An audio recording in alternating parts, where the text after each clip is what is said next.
Important point classes में आप सभी का स्वागत है। तो आज हम लोग ज्योग्राफी के पहले चैप्टर जनसंख्या, वितरण, घनत्व, वृद्धि और संगठन वाले जो चैप्टर हैं उनको लेके हम लोग आ चुके हैं। आज इस चैप्टर के पहले लेक्चर हैं और हम कोशिश करेंगे कि इस चैप्टर को 2 या 3 लेक्चरों में समाप्त करने की कोशिश करेंगे। तो चलिए आज के लेक्चर में बने रहिएगा और कुछ नया सीखने को मिले तो हमारे चैनल को सब्सक्राइब ज़रूर कीजिएगा। चलिए सीखते हैं। आज हम लोग सीखेंगे जनसंख्या यानी वितरण, घनत्व, वृद्धि और संगठन। जनसंख्या बोले तो यानी लोगों की संख्या। इसमें क्या पढ़ेंगे? लोगों की संख्या के बारे में पढ़ेंगे। क्या पढ़ेंगे? लोगों की संख्या के बारे में पढ़ेंगे। इसके बारे में पढ़ेंगे, लोगों की संख्या के बारे में पढ़ेंगे।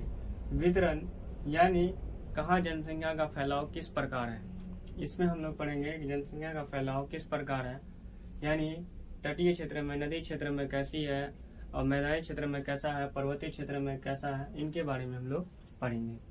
दूसरा है घनत्व, यानी दूसरा क्या है? घनत्व। इसमें हम लोग पढ़ेंगे कि किस क्षेत्र में कितनी जनसंख्या रह रही है और किस क्षेत्र में कितना रह रहा है, यानी कहाँ पर जनसंख्या की आबादी अधिक है, कहाँ घना आबादी है और कहाँ घना आबादी नहीं है, इनके बारे में हम लोग पढ़ेंगे।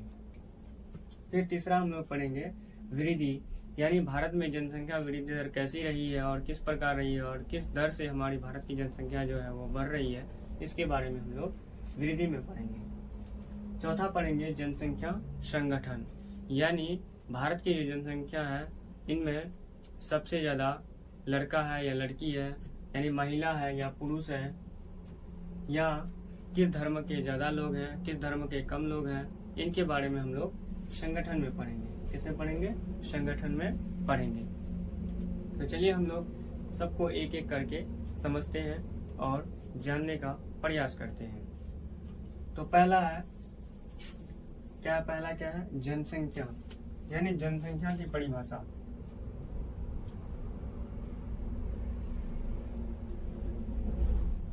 क्या है? जनसंख्या, यानी जनसंख्या क्या है? अगर जनसंख्या की परिभाषा पूछ ले तो इसमें लिखना है किसी क्षेत्र में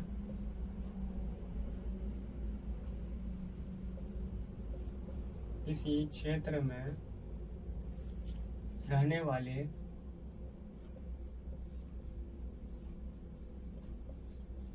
वाले लोगों की संख्या, यानी किसी क्षेत्र में रहने वाले लोगों की संख्या। मान लो यह एक क्षेत्र है, इस क्षेत्र में कितने लोग रह रहे हैं, इसी को ही क्या कहेंगे? जनसंख्या कहेंगे। यानी किसी क्षेत्र विशेष में रहने वाले लोगों की कुल संख्या। यहाँ पर क्या लगाएंगे? लोगों की कुल संख्या लगाएंगे। क्या लगाएंगे? लोगों की कुल संख्या, यानी किसी क्षेत्र विशेष में रहने वाले लोगों की कुल संख्या, यानी टोटल संख्या। इस क्षेत्र में कितने लोग रह रहे हैं, कितने लोग क्या कर रहे हैं, इनके बारे, यानी इन्हीं को क्या कहेंगे? जनसंख्या कहेंगे। यानी किसी क्षेत्र विशेष में रहने वाले लोगों की टोटल संख्या को ही क्या कहेंगे? जनसंख्या कहेंगे। अब हम लोग दूसरा पॉइंट इसमें पढ़ेंगे जनगणना। क्या पढ़ेंगे? जनगणना। जनगणना यानी जनगणना के बारे में पढ़ेंगे। जनगणना क्या है? तो जनगणना जो है यह एक समय अंतराल के बीच गणना की जाने वाली लोगों की संख्या, यानी एक निश्चित समय अंतराल के बीच। मान लो कि 2001 में 1 से लेके 2011 तक, यानी कितने की गैप हो रही है? 10 साल की हो रही है। कितने साल की? 10 साल की क्या हो रही है? गैप हो रही है, यानी अंतराल हो रहा है। यानी भारत में जो जनगणना की जाती है वो प्रत्येक 10 वर्षों में की जाती है। मान लो कि 2001 में भारत की जो जनसंख्या थी वो लगभग 103 करोड़ थी। कितनी थी? 103 करोड़ थी। लेकिन 2011 में कितना आ गया? 121 करोड़ हो गया। तो इनमें से जो जनसंख्या बढ़ा, इसी को ही क्या कहेंगे? यानी इन समय अंतराल के बीच कितनी जनसंख्या बढ़ा, इसी को ही क्या कहेंगे, जनगणना कहेंगे। इसमें हम लोग क्या करते हैं, लोगों की संख्या की गिनती करते हैं। इसमें देखते हैं कितने महिला हैं, कितने पुरुष हैं, कितने शादीशुदा वाला है, कितने शादीशुदा वाला है और कितने कुंवारे हैं, कितने बच्चे हैं, कितने बच्चियां हैं, इनके बारे में हम लोग पढ़ेंगे, या इनके बारे में हम लोग क्या करते हैं, पता करते हैं। इसमें ये भी पढ़ेंगे कितने छात्र हैं, क्या कितने छात्र हैं, इन सब के बारे में क्या करते हैं, डाटा कलेक्ट करते हैं। तो अब हम लोग क्या करेंगे, बेसिकली हमारे जो सिलेबस में दिए गए हैं वो 2011 की जनगणना के अनुसार सारे डाटा पूछे जाते हैं। तो आइए हम लोग एक एक करके सबके बारे में समझते हैं। जनगणना की परिभाषा अगर लिखना चाहेंगे तो लिख लेंगे, एक समय अंतराल के बीच की जाने वाली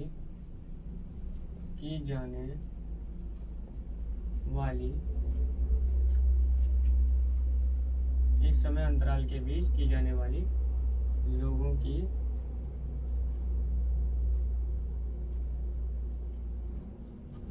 गणना, यानी एक समय अंतराल या एक निश्चित समय अंतराल के बीच की जाने वाली लोगों की गणना को ही क्या कहेंगे, जनगणना कहेंगे।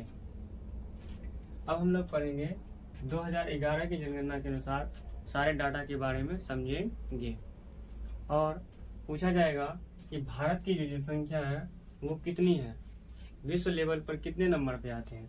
तो जनसंख्या की दृष्टि से अगर भारत का स्थान देखा जाएगा तो वो 2 था, लेकिन अगर वर्तमान में पूछा जाएगा तो वो प्रथम स्थान पर आएगा।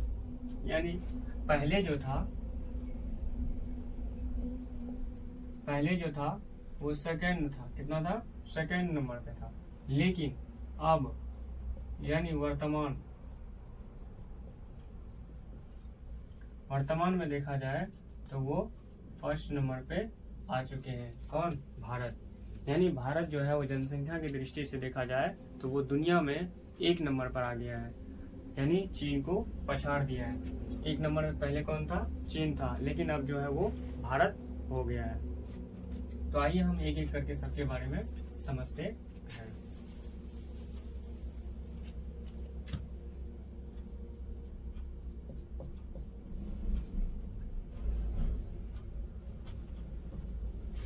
यानी भारत के बारे में समझेंगे 2011 की जनगणना के अनुसार। 2011 की जनगणना के अनुसार भारत के किस राज्य की जनसंख्या सबसे अधिक है पूछा जाएगा तो वो कौन हो जाएगा, यूपी हो जाएगा। क्या हो जाएगा, यूपी। यूपी जो है सबसे अधिक जनसंख्या, यानी यूपी जो है वो सबसे अधिक जनसंख्या वाला राज्य है। और सबसे कम पूछा जाएगा तो वो सिक्किम हो जाएगा। क्या हो जाएगा, सिक्किम हो जाएगा।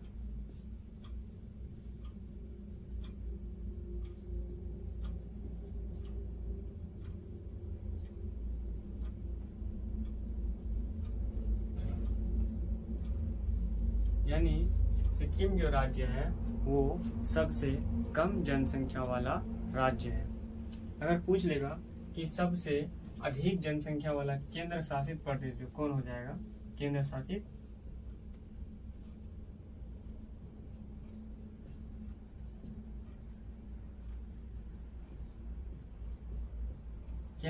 प्रदेश में अगर हो जाएगा सबसे अधिक हो जाएगा दिल्ली, और कम हो जाएगा कौन हो जाएगा, लक्षद्वीप हो जाएगा। क्या हो जाएगा, लक्षद्वीप। द्वीप, क्या हो जाएगा, लक्षद्वीप हो जाएगा। क्या हो जाएगा, लक्षद्वीप हो जाएगा। यानी सबसे अधिक जनसंख्या वाला अगर राज्य पूछे तो उत्तर प्रदेश, सबसे कम जनसंख्या वाला राज्य पूछे तो सिक्किम, सबसे अधिक जनसंख्या वाला अगर केंद्र शासित पूछ ले तो वो दिल्ली हो जाएगा, और सबसे कम जनसंख्या वाला केंद्र शासित प्रदेश पूछ ले तो वो लक्षद्वीप हो जाएगा। अब हम लोग समझेंगे कि भारत के क्षेत्रफल के बाद, यानी क्षेत्रफल में भारत का विश्व में कौन सी स्थान है, तो वो 7वां है। कौन सा है, 7वां स्थान है। किसमें, क्षेत्रफल में। यानी क्षेत्रफल में देखा जाए तो भारत का जो है वो कौन सा रैंक है, 7वां है। कौन सा रैंक है, 7वां। यानी भारत जो है वो क्षेत्रफल में विश्व के 7वां सबसे बड़ा देश है। जबकि पहला कौन है, पहला जो है वो कौन सी है, रूस है। पहला कौन सी है, रूस है। कौन है, पहला कौन है, रूस है, यानी रसिया। यानी विश्व का सबसे बड़ा देश अगर पूछा जाएगा तो वो रसिया हो जाएगा। और भारत जो है वो विश्व का 7वां सबसे बड़ा देश है। जो कुल क्षेत्रफल का, यानी कुल क्षेत्रफल का अगर पूछा जाएगा, कुल क्षेत्रफल का जो है वो 2.4% है। यानी भारत का जो कुल क्षेत्रफल जो है, यानी भारत का क्षेत्रफल जो है कुल क्षेत्रफल का अगर देखा जाए तो वो कितना है, 2.4 है। कितना है, 2.4 है। पूछा जाएगा कि क्षेत्रफल के आधार पर सबसे बड़ा राज्य कौन सा है भारत का। यानी क्षेत्रफल की दृष्टि से भारत की सबसे बड़ा राज्य के बारे में अगर पूछा जाएगा तो कौन हो जाएगा, राजस्थान हो जाएगा। क्या हो जाएगा, राजस्थान। कौन सा हो जाएगा, राजस्थान। क्या हो जाएगा, बड़ा। क्या हो जाएगा, राजस्थान बड़ा हो जाएगा। लेकिन अगर छोटा की बात की जाए, किसकी बात, छोटा की बात की जाए तो क्या हो जाएगा, गोवा हो जाएगा। क्या हो जाएगा, गोवा। गोवा क्या हो जाएगा, छोटा हो जाएगा। यानी अगर क्षेत्रफल की दृष्टि से सबसे छोटे राज्य की बात की जाएगा तो वो गोवा हो जाएगा। क्या हो जाएगा, गोवा हो जाएगा। और सबसे बड़ा पूछा जाएगा तो वो राजस्थान हो जाएगा। तो आज हम लोग यहीं तक समझेंगे। ये हमारा इंट्रोडक्शन क्लास था। फिर आगे चल के 2 लेक्चरों में हम इस चैप्टर को खत्म करने की कोशिश करेंगे। धन्यवाद।